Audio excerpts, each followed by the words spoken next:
ദാറുസലാമിലെ village museum. അവിടെ ഗോത്രവർഗക്കാരുടെ സംഗീതവും നൃത്തവും കണ്ടുകൊണ്ടങ്ങനെ ഇരിക്കുകയാണ് ഞാൻ. മ്യൂസിയത്തിൽ വ്യത്യസ്ത ഗോത്രവിഭാഗങ്ങളുടെ വീടുകൾ, അവയുടെ ഉൾഭാഗം എന്നിവയെല്ലാം കണ്ടതിനു ശേഷമാണ് ഈ സംഗീത പരിപാടിയിലേക്ക് എത്തിയിരിക്കുന്നത്. അടുത്ത ഒരു നൃത്തത്തിനായി ഒരു സംഘം രംഗത്തേക്ക് വരുന്നുണ്ട്. ഒരു ഗോത്രഗ്രാമത്തിന്റെ പശ്ചാത്തലത്തിലാണ് ഈ പരിപാടികളെല്ലാം നടക്കുന്നത്. പാട്ടുകാരും കൊട്ടുകാരും നർത്തകരുമായി 15ഓളം പേരുണ്ട്. അവർ പലതരം നൃത്തം എന്റെ മുന്നിൽ അവതരിപ്പിക്കുന്നു.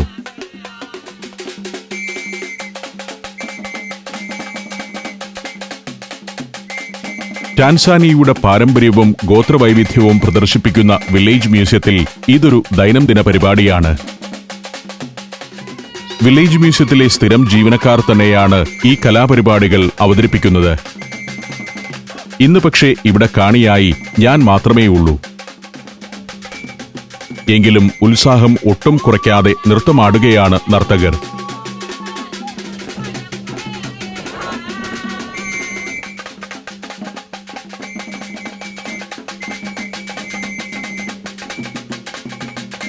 ടാൻസാനിയയിൽ മാത്രം 120-ലേറെ ഗോത്രവർഗങ്ങളുണ്ട്. അവർക്കെല്ലാം തനത് സംഗീതവും നൃത്തവുമുണ്ട്. വ്യത്യസ്തമായ ആചാരങ്ങളും അനുഷ്ഠാനങ്ങളുമുള്ളവരാണ് ഗോത്രങ്ങൾ. എന്നാൽ അവരുടെ ചെണ്ടമേളത്തിലും നൃത്തത്തിലും സമാനതകൾ പ്രകടമാണ് താനും.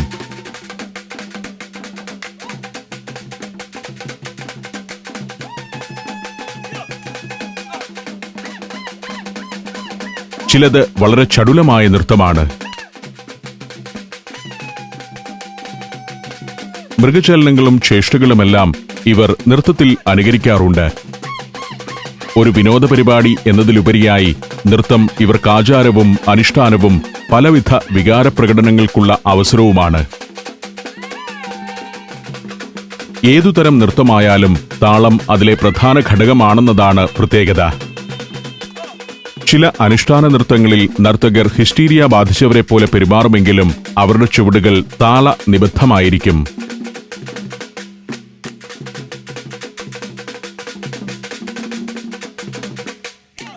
ഒരു നൃത്തം കൂടി അവസാനിച്ചു.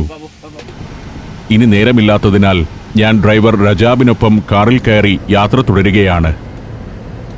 ഇനി എനിക്ക് ഇവിടെ അടുത്തുതന്നെയുള്ള ഒരു കരകൗശല ഗ്രാമത്തിലേക്കാണ് പോകേണ്ടത്. മേംഗെ കാർവേഴ്സ് മാർക്കറ്റിലേക്ക്. തടിയിൽ ശില്പങ്ങൾ കൊത്തുന്നതിൽ നിപുണരായ മഗോണ്ടെ ജനത വസിക്കുന്ന പ്രദേശമാണത്. ഈ സമയത്തിനകം ഞാനും ഡ്രൈവറും നല്ല സുഹൃത്തുക്കളായിരിക്കുന്നു. യാത്ര തുടങ്ങിയ നേരത്ത് ഇയാൾ ഒന്നും സംസാരിക്കുകയോ തന്റെ നേരെ ക്യാമറ പിടിക്കാൻ അനുവദിക്കുകയോ ചെയ്തിരുന്നില്ല. ഇംഗ്ലീഷ് അറിയില്ല എന്നതാണ് റജാബിന്റെ പ്രധാന പ്രശ്നം. ദാറുസലാമിലെ സുഹൃത്ത് വിനയൻ ബെനഡിക്റ്റാണ് റജാബിനെ കാറുമായി എന്റെ അടുത്തേക്ക് അയച്ചത്. വിനയന്റെ കമ്പനിയിലെ ഡ്രൈവറാണ് റജാബ്. ദാറുസലാമിലെ പുതിയ നഗരഭാഗങ്ങളാണിത്. പുതിയൊരു 4-വരിപ്പാത വന്നതിനാൽ അതിന്റെ ഇരുവശത്തുമായി വികസിച്ചു വരുന്ന പ്രദേശങ്ങൾ. എയർടെൽ ഉൾപ്പെടെയുള്ള ചില ഇന്ത്യൻ കമ്പനികളുടെ ഓഫീസുകൾ ഈ ഹൈവേയുടെ ഓരത്ത് ഞാൻ കണ്ടിരുന്നു. വലിയ പാർക്കിംഗ് സ്ഥലങ്ങളൊക്കെയായി ഭാവിയിലേക്ക് വേണ്ടി കൂടി ഭൂമി അക്വയർ ചെയ്തിട്ടിരിക്കുന്ന ഒരു ഭാഗമാണിത്. ഹൈവേയിലൂടെ യാത്ര തുടരുമ്പോൾ കരകൗശല ഗ്രാമം എവിടെയാണെന്നത് സംബന്ധിച്ച് റജാബിന് ചെറിയൊരു സംശയമുണ്ട്. ഫോണിൽ വിളിച്ച് വിനയനോട് ചോദിച്ചപ്പോൾ ഈ ഹൈവേയുടെ പരിസരത്തെവിടെയോ ആണതെന്ന് അദ്ദേഹം പറഞ്ഞിരുന്നു. തടി ഫർണിച്ചർ വ്യാപാര കേന്ദ്രങ്ങളാണ് പാതയുടെ ഈ ഭാഗത്തുള്ളത്. ഇതിനടുത്തെവിടെയോ ആണ് മേംഗെ കാർവേഴ്സ് വില്ലേജ്. കരകൗശല വസ്തുക്കളും വർണ്ണത്തുണികളുമെല്ലാം നിരത്തിവച്ചിരിക്കുന്ന കുറെ കടകളുള്ള ഒരു ഭാഗത്ത് റജാബ് കാർ കൊണ്ടുചെന്ന് നിർത്തി. ഇതുതന്നെയാണ് മേംഗെ വില്ലേജ്. ടൂറിസ്റ്റുകളെ ലക്ഷ്യമിട്ട് വിവിധങ്ങളായ ഉൽപ്പന്നങ്ങൾ വിൽക്കുന്ന ധാരാളം കടകളുമുണ്ട്. കടും നിറമുള്ള തുണി വാരിപ്പുതച്ചു നീങ്ങുന്ന ഗ്രാമീണർ, തലമൊട്ടയടിച്ച് തനത് വസ്ത്രമണിഞ്ഞ മസായി പെണ്ണുങ്ങൾ, കരകൗശല വസ്തുക്കൾ വാങ്ങാനെത്തുന്ന വിദേശികൾ. ആഫ്രിക്കൻ വർണ്ണവസ്ത്രങ്ങളാണ് ഇവിടുത്തെ പ്രധാന വിപണന വസ്തു. അത് വാങ്ങാനെത്തുന്നതാകട്ടെ പാശ്ചാത്യ ടൂറിസ്റ്റുകളുമാണ്. ആ തെരുവിലൂടെ ഞാനും നടത്തം തുടർന്നു. മറ്റൊരു ഭാഗത്ത് പെയിന്റിങ്ങുകൾ നിരത്തിവെച്ചിരിക്കുന്നു. നിരവധിയായ ആഫ്രിക്കൻ പെയിന്റിങ്ങുകൾ. ആഫ്രിക്കൻ ഗോത്രജീവിതവും വനവും വന്യജീവികളുമെല്ലാമാണ് ചിത്രങ്ങളുടെ ഇതിവൃത്തം. കടകളുടെ ബാഹുല്യമനുസരിച്ചുള്ള സന്ദർശകരെ പക്ഷേ ഇവിടെ കാണുന്നില്ല. 1990കളിലാണ് മേങ്കെ ഒരു കാർവേസ് വില്ലേജായി വളർന്നത്. ആദ്യകാലത്ത് തടിയിൽ കൊത്തുപണി നടത്തുന്നവരും ശില്പങ്ങൾ ഉണ്ടാക്കുന്നവരും മാത്രമാണ് ഇവിടെ ഉണ്ടായിരുന്നത്. ഒരു ടൂറിസ്റ്റ് സെന്ററായി മേങ്കെ വളർന്നതോടെ ചിത്രകാരന്മാരും നിരവധിയായ കച്ചവടക്കാരും ഇവിടേക്കെത്തി. ദാറസലാമിൽ ഇത്തരത്തിലുള്ള ഏറ്റവും പ്രധാനപ്പെട്ട മാർക്കറ്റാണിത്. മാർക്കറ്റിനുള്ളിലൂടെ ഞാൻ നടത്തം തുടർന്നു. മെയിൻ റോഡിന്റെ ഓരത്ത് മാത്രമല്ല, ഉള്ളിലെ ഒരു മൈതാനത്തിന്റെ ചുറ്റിലുമായി വ്യാപിച്ചു കിടക്കുകയാണ് മാർക്കറ്റ്.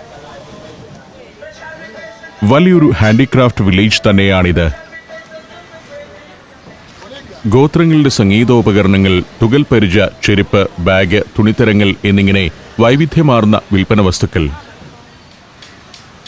മാർക്കറ്റിന്റെ അകത്തേക്ക് കയറുമ്പോൾ ഇവിടെ കൂടുതൽ വിദേശികളെ കാണാം. വൈകുന്നേരമാകുമ്പോഴേക്കും പാശ്ചാത്യരായ നിരവധി ടൂറിസ്റ്റുകൾ വന്നു നിറയുന്ന ഒരു പ്രദേശം തന്നെയാണിത്. കച്ചവടക്കാരികൾ വിശേഷങ്ങൾ പങ്കുവച്ച് വഴിയോരത്തങ്ങനെ നിൽക്കുന്നു. എല്ലാവരും ഉല്ലാസചിത്തരാണ്. കച്ചവടം നടന്നില്ലെങ്കിലും ഇവർക്ക് വലിയ ടെൻഷനൊന്നുമില്ല. ആഹ്ലാദത്തിലായിരിക്കും എപ്പോഴും ഇവർ. നാളെയെക്കുറിച്ച് വലിയ ആശങ്കയൊന്നുമില്ലാത്ത ആളുകളാണിത്.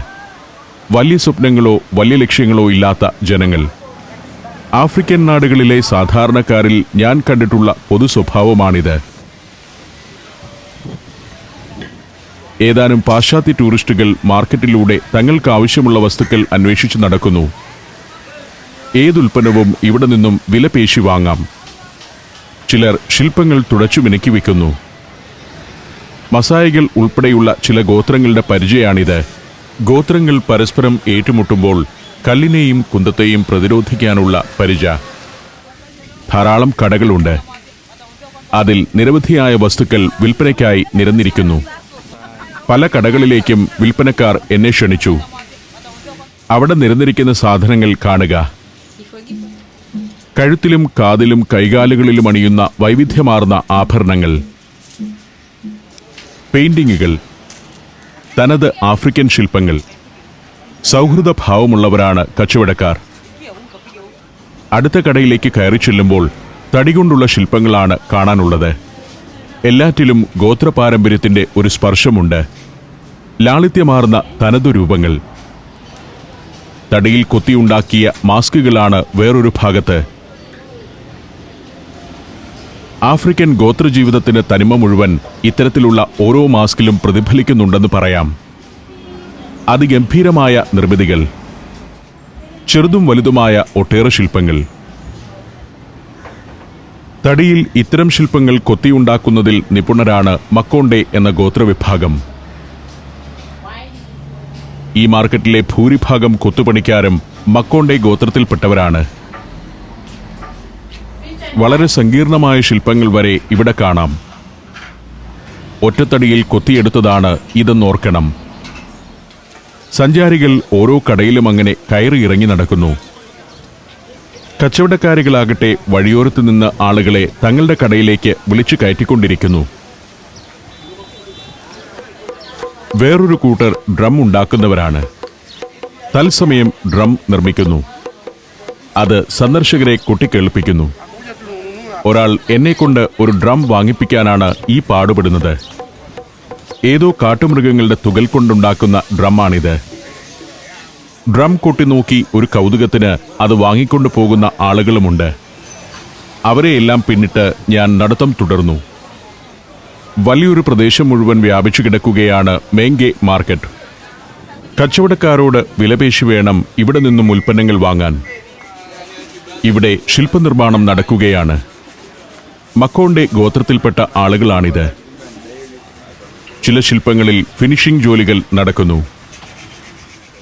ഒരു കണ്ടാമൃഗത്തിന്റെ ശില്പമാണ് ഇവിടെ ഒരാൾ നിർമ്മിച്ചുകൊണ്ടിരിക്കുന്നത്. ഈ ശില്പികളുടെയെല്ലാം ജീവിത സാഹചര്യങ്ങൾ വളരെ ദരിദ്രമാണ്. മുതലയും കണ്ടാമൃഗവും ആനയും ഉൾപ്പെടെ ആഫ്രിക്കൻ കാടുകളിലെ ജീവികളുടെ രൂപങ്ങളാണ് ഇവിടെ ശില്പികൾ നിർമ്മിച്ചു കൂട്ടുന്നത്. പാശ്ചാത്യരായ ടൂറിസ്റ്റുകൾക്കും അത്തരം ശില്പങ്ങളോടാണ് താൽപ്പര്യം. 200-ലധികം കൊത്തുപണിക്കാർ ഈ മാർക്കറ്റിൽ ജോലി ചെയ്യുന്നുണ്ട്. ചിത്രങ്ങൾക്കും വിഷയം ആഫ്രിക്കൻ വന്യതയാണ്. ആനയും കിളിമഞ്ചാരോയുമെല്ലാം വിഷയങ്ങളാവുന്നു. ശില്പികളെപ്പോലെ തന്നെ നിരവധി ചിത്രകാരന്മാരുമുണ്ട് മേങ്ക്വേ മാർക്കറ്റിൽ. ഗവൺമെന്റിന്റെ നിയന്ത്രണത്തിലാണ് ഈ മാർക്കറ്റ് പ്രവർത്തിക്കുന്നത്. ഓരോ കച്ചവട സ്ഥാപനത്തിനും ഗവൺമെന്റ് ലൈസൻസും പ്രത്യേക നമ്പറുമുണ്ട്. മേങ്ക്വേ മാർക്കറ്റിൽ ഒരു കറക്കം പൂർത്തിയാക്കി ഞാൻ പുറത്തിറങ്ങി. ചിലർ പരമ്പരാഗതമായ ആഫ്രിക്കൻ വസ്ത്രം ധരിച്ചു പോകുന്നത് കാണാം. മറ്റു ചിലർക്കാകട്ടെ വെസ്റ്റേൺ രീതിയോടാണ് താൽപ്പര്യം. ആധുനിക ഫാഷൻ വസ്ത്രങ്ങൾ അണിഞ്ഞ് പ്രത്യേകമായ കേശാലങ്കാരത്തോടെ അവരങ്ങനെ നടക്കുന്നു. കുഞ്ഞിന്റെ മുടി പോലും പ്രത്യേക രീതിയിലാണ് ഒരുക്കിയിരിക്കുന്നത്. തൊട്ടു പിന്നിൽ വരുന്ന ഒരു സ്ത്രീ തനി ആഫ്രിക്കൻ വേഷമാണ് ധരിച്ചിരിക്കുന്നത്. ടാൻസാനിയയിലെ ഏറ്റവും ആധുനികമായ പട്ടണമാണ് ദാറസലാം. ആധുനികതയെയും പാരമ്പര്യ തനിമയെയും ഒരേപോലെ പിന്തുടരുന്നവരെയും ഇവിടെ കാണാം. ആഫ്രിക്കനും പാശ്ചാത്യനും കൂടിക്കലർന്ന വേഷം ധരിച്ചവർ. ഇതാണ് ഇവിടുത്തെ മധ്യവർഗ സമൂഹത്തിന്റെ ഒരു പ്രതിനിധി. കൂളിംഗ് ഗ്ലാസും മോഡേൺ വസ്ത്രവും അണിഞ്ഞു നടക്കുന്നവർ. അതിനിടയിൽ ഒരു പട്ടാളക്കാരനുമുണ്ട്.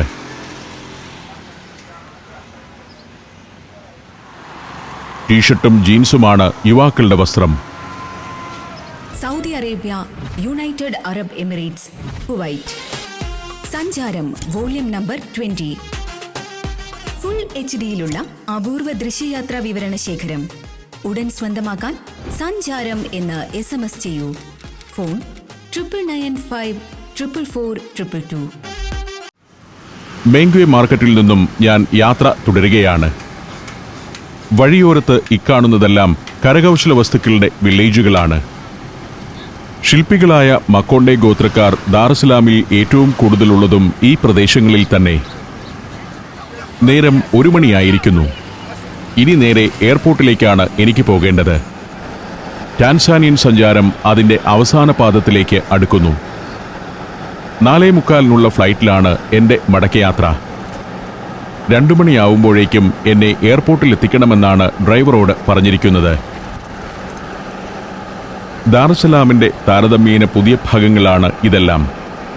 പ്രാന്തഭാഗങ്ങളിലേക്ക് അതിവേഗം വളർന്നുകൊണ്ടിരിക്കുകയാണ് നഗരം. വന്ന വഴിയെ നഗരത്തിലെത്തി എയർപോർട്ടിലേക്ക് പോകാൻ 2 മണിക്കൂറെങ്കിലും വേണ്ടിവരുമെന്നാണ് ഡ്രൈവർ റജാബ് പറയുന്നത്. ഒരു കുറുക്കുവഴിയിലൂടെ പോകാമെന്ന് പറഞ്ഞ് മറ്റൊരു വഴിയെ കാർ ഓടിച്ചു തുടങ്ങി അയാൾ. സാം നുജോമ റോഡാണിത്. ഇതുവഴി പോയി ഇടത്തോട്ട് തിരിഞ്ഞാൽ എയർപോർട്ടിലേക്കെത്താം. ട്രാഫിക് സിഗ്നലിന് കാത്തുകിടക്കുമ്പോൾ ധാരാളം കച്ചവടക്കാരെ ഇവിടെ കാണാം. നിർത്തിയിട്ടിരിക്കുന്ന ഓരോ വാഹനത്തിനും അടുത്തു ചെന്ന് ബിസ്ക്കറ്റും കശുവണ്ടിയും മറ്റും വിൽക്കുന്ന ചെറുപ്പക്കാർ. ഉച്ചനേരമാണ്. പാതയോരത്ത് ചെറു റെസ്റ്റോറന്റുകൾ. അതിനു മുന്നിൽ വഴിയരികിലേക്ക് ഇറക്കിയിട്ട കസേരകളിലിരുന്ന് ഭക്ഷണം കഴിക്കുന്നവർ, തണലിൽ വിശ്രമിക്കുന്നവർ. പൊടി നിറഞ്ഞ പാതയോരത്തുകൂടി ആധുനികമായ ഫാഷൻ വസ്ത്രം ധരിച്ചു പോകുന്ന ടാൻസാനിയൻ തരുണി. ടാൻസാനിയയുടെ സാധാരണ ജീവിതം എങ്ങനെയാണെന്ന് പ്രേക്ഷകർക്ക് മനസ്സിലാവാനാണ് ഞാൻ ഈ സൂക്ഷ്മദൃശ്യങ്ങൾ പകർത്തുന്നത്. നഗരത്തിലെ പാതകൾ സൗകര്യപ്രദമാണ്. ഇടയ്ക്ക് ഒരു റെയിൽവേ ലൈൻ ക്രോസ് ചെയ്യുന്നു. ഇപ്പോൾ ഉപയോഗരഹിതമാണ് അതെന്ന് തോന്നി. ഓട്ടോ സ്റ്റാൻഡ് നമ്മുടെ നാട്ടിലേതുപോലെ തന്നെയാണ്. വർണ്ണവൈവിധ്യമുള്ള റിക്ഷകൾ. മെയിൻ റോഡിൽ നിന്നും മറ്റൊരു പാതയിലേക്ക് റജാബ് വണ്ടി തിരിച്ചുവിട്ടു. ഇന്ത്യയുടെ ഇടത്തരം പട്ടണങ്ങളുടെ രൂപഭാവങ്ങൾ തന്നെയാണ് ദാറസലാമിനെന്ന് ഈ കാഴ്ചകൾ വ്യക്തമാക്കി തരുന്നു. ഉത്തരേന്ത്യൻ പട്ടണങ്ങളോടാണ് കൂടുതൽ സാമ്യം. ക്രിസ്ത്യൻ മിഷണറിമാർ സ്ഥാപിച്ച ഏതാനും വിദ്യാലയങ്ങൾ ഇവിടെയുണ്ട്. സ്കൂളിനോടനുബന്ധിച്ചുള്ള ഫുട്ബോൾ ഗ്രൗണ്ടിൽ കുട്ടികൾ കളിക്കുന്നു. സ്കൂൾ കെട്ടിടങ്ങൾ പോലും നമ്മുടെ നാട്ടിലേതിന് സമാനമായവ തന്നെ. വിദ്യാഭ്യാസ രംഗത്ത് വലിയ മുന്നേറ്റം നടക്കുന്ന ഒരു പട്ടണമാണ് ദാറസലാം. ടാൻസാനിയയുടെ വിദ്യാഭ്യാസ തലസ്ഥാനം ഈ നഗരമാണ്. ദാറസലാം നഗരത്തിന്റെ പ്രാന്തഭാഗത്തിന്റെ കാഴ്ചകളാണ് ഇതെല്ലാം. പലയിടത്തും അതിവിശാലമായ വെളിംപറമ്പുകൾ, അതിന്റെ ഓരത്ത് പുതിയ കാലത്തെ വീടുകൾ. ദാറസലാമിന്റെ ഡൗൺ ടൗണിൽ കാണുന്ന പൊലിമയൊന്നും ഈ പ്രാന്തഭാഗങ്ങൾക്കില്ല. മറ്റൊരു മെയിൻ റോഡിലേക്ക് കയറി. ചെറിയ അങ്ങാടികൾ. അവിടെ നിന്നും വീണ്ടും ചെറിയ ഇടവഴികളിലൂടെയാണ് കാർ പോകുന്നത്. 2 മണിക്ക് എന്നെ എയർപോർട്ടിൽ എത്തിക്കണമെന്ന നിശ്ചയത്തോടെയാണ് റജാബിന്റെ ഡ്രൈവിംഗ്. ഇത് കുറുക്കുവഴിയാണെന്ന് അവൻ ഇടയ്ക്കിടെ പറയുന്നുമുണ്ട്. തസാല എന്ന പ്രദേശത്തുകൂടിയാണ് ഇപ്പോൾ കടന്നു പോകുന്നത്. ഇവിടെയുമുണ്ട് ചെറിയ ചന്തകൾ. വൈകുന്നേരത്ത് സജീവമാകുന്ന ചന്തയായിരിക്കാം. ഉണങ്ങി വരണ്ടു കിടക്കുന്ന പട്ടണഭാഗം. ദാറസലാമിന്റെ നഗരപ്രാന്തങ്ങളെല്ലാം ഈ വിധം തന്നെയാണ്. വ്യത്യസ്തമായൊരു കാഴ്ച തന്നെയാണിത്. ദാറസലാം എന്ന് കേൾക്കുമ്പോൾ അവിടുത്തെ ജീവിതം എങ്ങനെ എന്നത് മനസ്സിലേക്ക് വരണമെങ്കിൽ ഈ ദൃശ്യങ്ങൾ കൂടി കണ്ടിരിക്കണം. തെരുവിലെ ഒരു സാധാരണ ദിവസത്തിന്റെ കാഴ്ചകൾ ഇങ്ങനെയാണ്. വെറുതെ നടക്കുന്ന ചെറുപ്പക്കാർ, വഴിയോരത്തിരുന്ന് കച്ചവടം ചെയ്യുന്നവർ, അലസഗമനം നടത്തുന്ന നാട്ടുകാരായ സ്ത്രീകൾ, ഓരോ വാഹനവും കടന്നു പോകുമ്പോൾ പറന്നുയരുന്ന പൊടിപടലം, കച്ചവടക്കാർക്കരികിൽ നിന്ന് വില പേശുന്നവർ. അവരെയെല്ലാം പിന്നിട്ട് ഞങ്ങൾ യാത്ര തുടരുകയാണ്. കാർ ഇപ്പോൾ എയർപോർട്ടിലേക്കുള്ള ഹൈവേയിലേക്ക് കയറിയിരിക്കുന്നു. ഈ പാതയുടെ അങ്ങേയറ്റത്താണ് എയർപോർട്ടെന്ന് മനസ്സിലായി. നേരം 2 മണിയാവുന്നതേയുള്ളൂ. ഡ്രൈവർ റജാബ് പറഞ്ഞ വാക്ക് പാലിക്കുകയാണ്. എയർപോർട്ടിൽ നിർമ്മാണ പ്രവർത്തനങ്ങൾ നടക്കുന്നതിനാൽ വാഹനങ്ങൾ വഴിതിരിച്ചാണ് വിടുന്നത്. കൃത്യം 2 മണിക്ക് തന്നെ റജാബ് എന്നെ ജൂലിയസ് നൈറേറെ ഇന്റർനാഷണൽ എയർപോർട്ടിന് മുന്നിലിറക്കി. വിമാനത്താവളത്തിലെ ഒരു കാഴ്ച ഇതാണ്. ചെക്ക് ഇൻ ചെയ്യാൻ കാത്തുനിൽക്കുന്നവരുടെ ക്യൂ എയർപോർട്ടിന്റെ മുറ്റം വരെ നീണ്ടിരിക്കുന്നു. ഞാനും ആ ക്യൂവിൽ സ്ഥാനം പിടിച്ചു. 4:45 ഫ്ലൈറ്റിൽ സമയത്ത് ചെക്ക് ഇൻ ചെയ്യാനാവുമോ എന്ന ആശങ്കയോടെയാണ് ക്യൂവിൽ നിന്നത്. 1 മണിക്കൂർ കാത്തു നിൽക്കേണ്ടി വന്നു. ഒടുവിൽ ചെക്ക് ഇൻ നടപടികൾ പൂർത്തിയാക്കി ഗേറ്റിലേക്ക് എത്തുമ്പോഴേക്കും യാത്രക്കാരെ വിമാനത്തിലേക്ക് കയറ്റിവിട്ടു തുടങ്ങിയിരുന്നു. സെക്യൂരിറ്റി പരിശോധനകൾ കൊണ്ടാണ് കൂടുതൽ സമയം പോയത്. എത്യോപ്യൻ എയർലൈൻസ് വിമാനത്തിലെ ബിസിനസ് ക്ലാസ്സാണ് ഇത്. ഇക്കണോമി ക്ലാസ്സിലാണ് എൻ്റെ സീറ്റ്. അതിൽ നിറയെ തന്നെ ആളുകളുണ്ട്. അധികം താമസിയാതെ വിമാനം ദാറസലാമിലെ ജൂലിയസ് നൈറേറെ എയർപോർട്ടിൽ നിന്നും യാത്ര തുടങ്ങി. എയർപോർട്ടിൽ പുതിയ ടെർമിനൽ ബിൽഡിംഗിന്റെ നിർമ്മാണം നടക്കുകയാണ്. അത് പൂർത്തിയാവുന്നതോടെ ഇന്ന് ഞാൻ നേരിട്ട തരത്തിലുള്ള നീണ്ട ക്യൂവും പരിശോധനകൾക്കായുള്ള വലിയ സമയനഷ്ടവുമെല്ലാം ഒഴിവാകുമായിരിക്കാം. കൂടുതൽ ആളുകൾക്ക് ഒരേ സമയം ചെക്ക് ഇൻ നടപടിക്രമങ്ങളും സെക്യൂരിറ്റി ചെക്കും പൂർത്തിയാക്കാനാവുമല്ലോ. ഞാൻ ടാൻസാനിയയിൽ വന്നിറങ്ങിയിട്ട് ഇത് 6ാമത്തെ ദിവസമാണ്. ഈ 6 ദിവസം കൊണ്ട് ടാൻസാനിയ എന്ന രാജ്യത്തെക്കുറിച്ചുള്ള ഏകദേശ രൂപം പ്രേക്ഷകർക്ക് ലഭിക്കുന്ന തരത്തിൽ ഈ നാടിനെ ക്യാമറയിലാക്കിക്കഴിഞ്ഞു. അരൂഷിയും ഗൊറൻഗൊറോയും മന്യാറയും കിളിമഞ്ചാരോയുമെല്ലാം ആ കാഴ്ചകളിലുണ്ട്. പിന്നെ സാൻസിബാർ, ദാറസലാം തുടങ്ങിയ പട്ടണങ്ങൾ. കുറേ ദിവസങ്ങൾ കൂടി ഇവിടെ തങ്ങിയാൽ ഇനിയും കൂടുതൽ ദൃശ്യങ്ങൾ ഷൂട്ട് ചെയ്യാം. പക്ഷേ എൻ്റെ യാത്രയുടെ കുറഞ്ഞ ഈ സമയം കൊണ്ട് സാധ്യമാകുന്നതിൻ്റെ പരമാവധിയാണ് 22 എപ്പിസോഡുകൾ. ഇനി ഈ വിമാനം നേരെ വടക്കോട്ട് പറക്കും. എത്യോപ്യയുടെ തലസ്ഥാനമായ അഡീസ് അബാബയിലേക്കാണ് ഇത് പോകുന്നത്. ടാൻസാനിയയ്ക്ക് മേൽ ഇരുണ്ട മേഘപാളികൾ മൂടി നിൽക്കുകയാണ്. അതിനും മുകളിലൂടെയാണ് വിമാനം പറക്കുന്നത്. 2.25 മണിക്കൂർ കൊണ്ട് ഈ വിമാനം അഡീസ് അബാബയിലെത്തും. അവിടെ 3 മണിക്കൂറിന്റെ കാത്തിരിപ്പിനും സെക്യൂരിറ്റി പരിശോധനകൾക്കും ശേഷം മറ്റൊരു വിമാനത്തിൽ മുംബൈയിലേക്ക് പറക്കണം. അഡീസ് അബാബയിൽ നിന്ന് പുറപ്പെടുന്ന വിമാനം പുലർച്ചെ 4 മണിക്കാണ് മുംബൈയിലെത്തുക. വീണ്ടും ഒരു 2 മണിക്കൂർ കാത്തിരുന്ന് അവിടെ നിന്നും അടുത്ത വിമാനം പിടിക്കണം. അത് രാവിലെ 8:30 കൊച്ചിയിലെത്തും. അതോടെ എൻ്റെ ഒരു യാത്ര കൂടി അവസാനിക്കും. പിന്നെ ഈ ദിവസങ്ങളിൽ പകർത്തിയ ദൃശ്യങ്ങൾ എഡിറ്റ് ചെയ്ത് എത്രയും പെട്ടെന്ന് പ്രേക്ഷകരിൽ എത്തിക്കണം. അല്പം വിശ്രമത്തിനായി സീറ്റിലേക്ക് ചാരി ഞാനൊന്ന് കണ്ണടച്ചു.